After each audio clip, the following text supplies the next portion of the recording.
Hello! So, ang gagawin natin ngayon is tutorial siya for Pero Atik by Jacky Chang or Jacqueline Chang. May mga nag-request dun sa cover ko, I think a few months ago. So, ipag-usapan natin yung introduction, yung verse, yung pre-chorus, and chorus. So, yung introduction, ganito lang yan.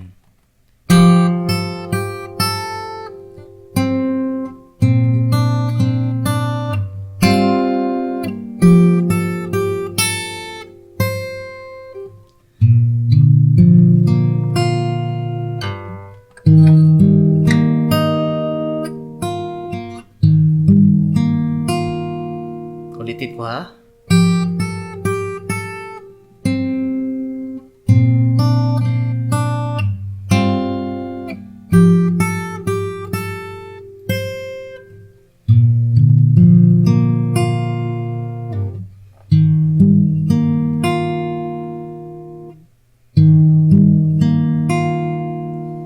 Okay, so paano pa kinakapayon? So, itong gagawin natin. Ito yung first string, second, third, fourth, fifth, and sixth. Gagawin natin ito yung first fret, second, and third. Okay, so, ang una mong ipipick is yung first and fourth string. First and fourth. And then, ang susunod is ipipress mo yung first string, second fret. So, ulitin natin ha. Ang susunod is ilalagay mo ngayon ito sa third string. Parang yun ang bass nito. Tapos hindi mo gagalawin to, lalagyan mo lang dito ng bass sa sixth string. Tapos sasabay mo siyang i-pick.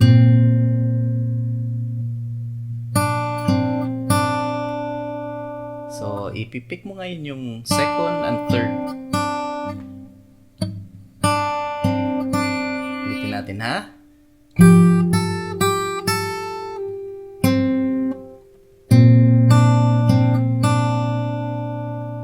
So far so good.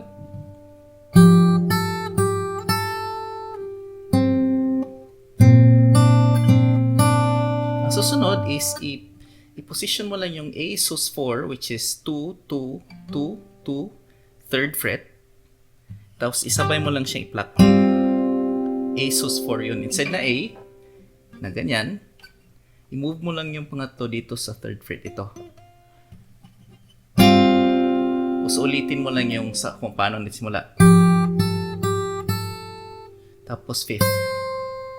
So babagalan ko yung buo ha. Okay.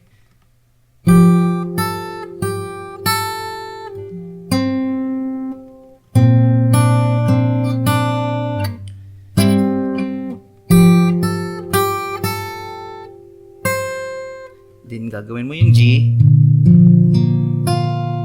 and then C or C9. So instead na C na nilalagay ko lang dito yung thumb ko sa second string. Okay, lasa ulitin natin.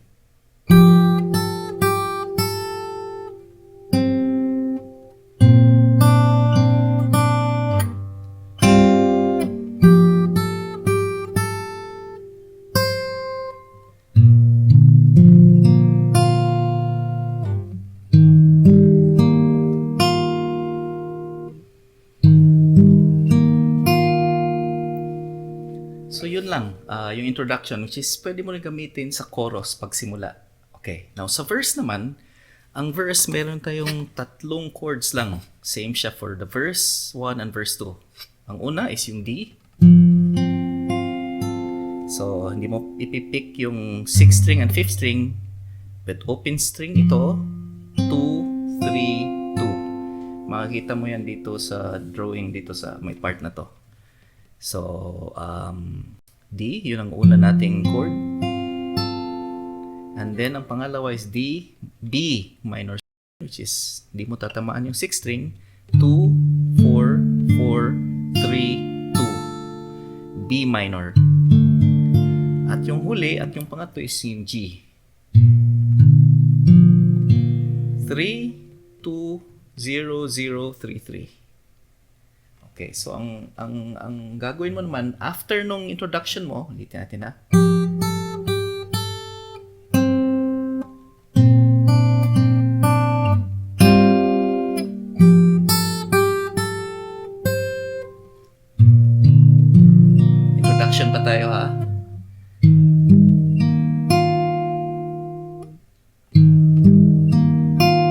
Tapos verse D.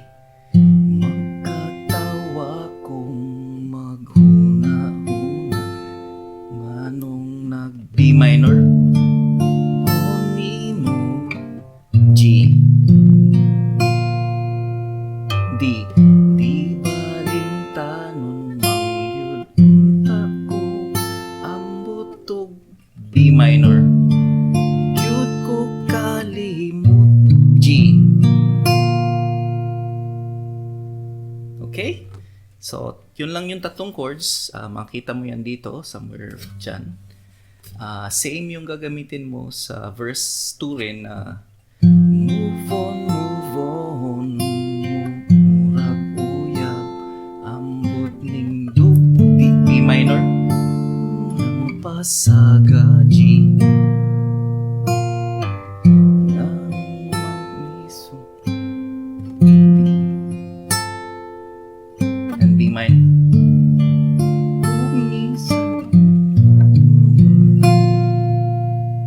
Okay, so yun ang verse 1 and verse 2. Now, after sa verse, yung pre-chorus. Ang pre-chorus, meron kang 5 na chord, or actually 6. Ang 5 siya, pero ang una mo lang, yung transition lang siya yung F sharp major, F sharp minor. Ang unang chord is yung F sharp minor, bar siya, 2, 4, 4, 2, 2, 2. Ang pangalawang chord is yung E minor. 0, open string, 2, 2, 0, 0, 0, or meaning open, 2, 2, open, open, open. Yung pangatlong chord is same as sa verse, B minor. Di mo tatamaan yung 6th string, 2, 4, 4, 3, 2. Tapos susunod is G, 3, 2, open, open, 3, 3. Tapos C, di mo tatamaan ito, yung 6th string, 3, 2, open, 1, open. Tapos ang huli ay A, 0, 2, 2, 2, 0. Or pwede mo rin gawin yan. Okay? So, kanina, di ba after sa verse niya,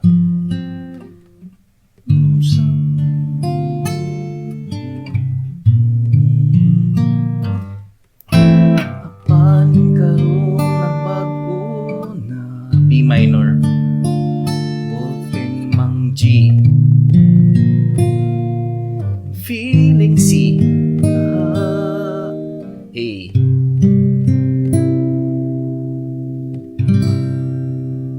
Ulitin natin na. So, transition na yung F sharp minor. Pagkaroon, E minor. E minor. Ballpen mang G.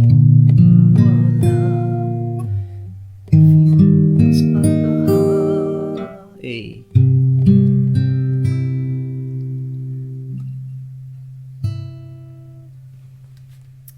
So,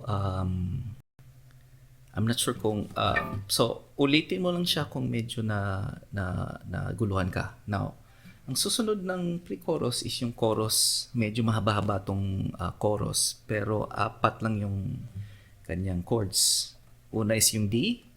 So, napansin mo, paulit-ulit yung chords, pero iba-iba lang yung combination niya from the verse to pre-chorus to chorus. So, yung sa chorus, 4 lang.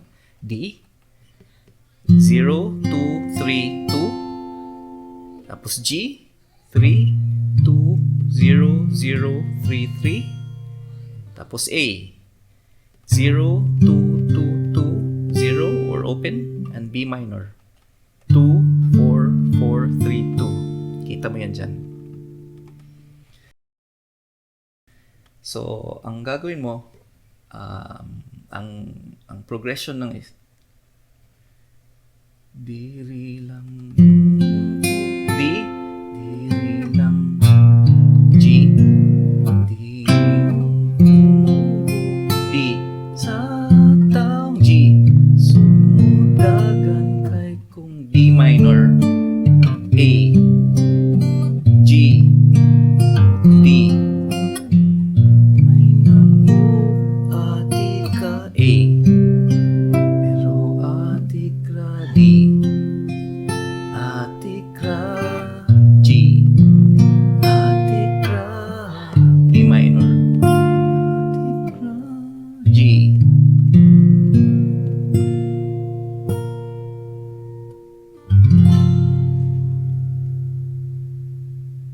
ulitin natin, yung chorus, apat na yung chords, yung D, yung G, yung A, and B minor.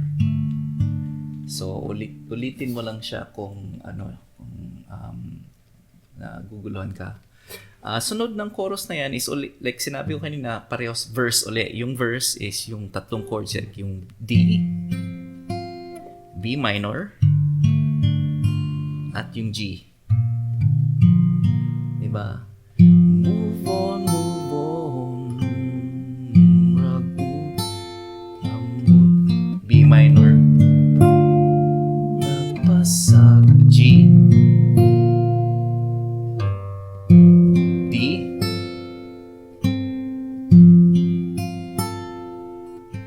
B minor, pugisag ko, G. Tapos balik siya sa pre-chorus. Punta ka, E minor, punta, B minor,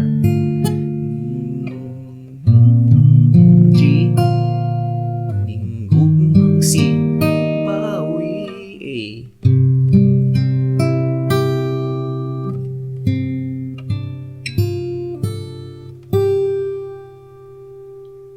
Then, chorus ulit. Diri lang puto, G, G, taman, A, bukod sa taong G, sundagan, B minor, A, tay pugsan, ay di, lang, ay naku, atik, A. Now, unlike sa first na chorus na mas baba, after nito, ang bridge. Meron siyang 6 na chords. B minor, 2, 4, 4, 3, 2, G, or in this case, dalawang G ginamit ko. Yung isang G is yung bar chord na 3, 5, 5, 4, 3, 3. And then, yung F sharp minor, 2, 4, 4, 2, 2, 2. E minor, 0, 2, 2, 0, 0, 0. And D, 2, 3, 2. And A, 2, 2,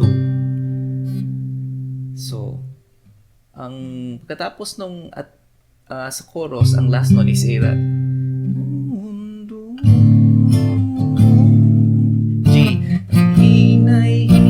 F sharp, palayo, G, maghinay, D, B minor, simpati ay maabsan pa ko ni mo, A. So sa instrumental, pwede mong gamitin nila yung sa introduction.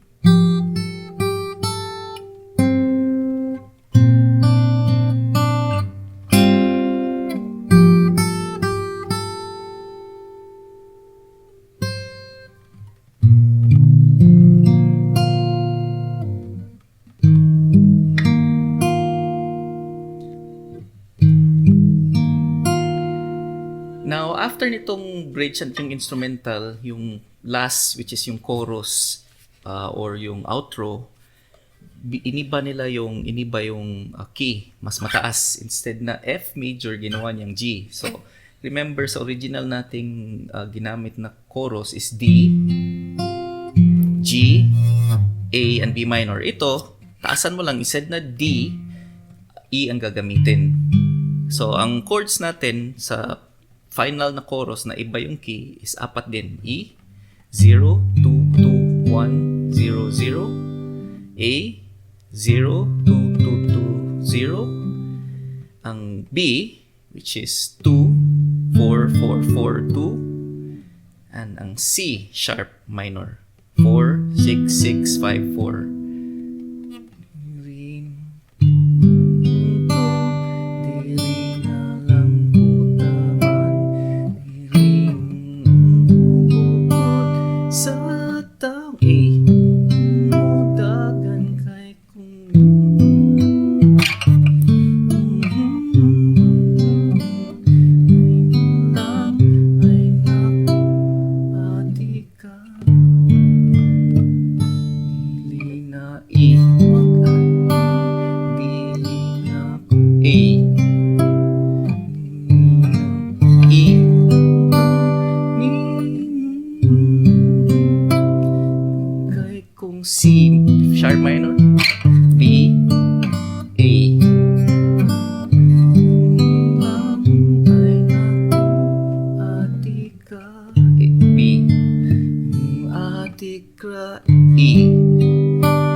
play is E.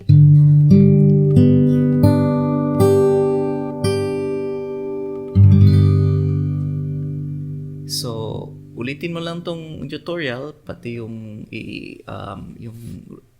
cover ko para ma-practice ka. Okay? Leave na lang ng comment kung may pag naguguluhan ka pa rin. Okay? Be safe. Bye-bye.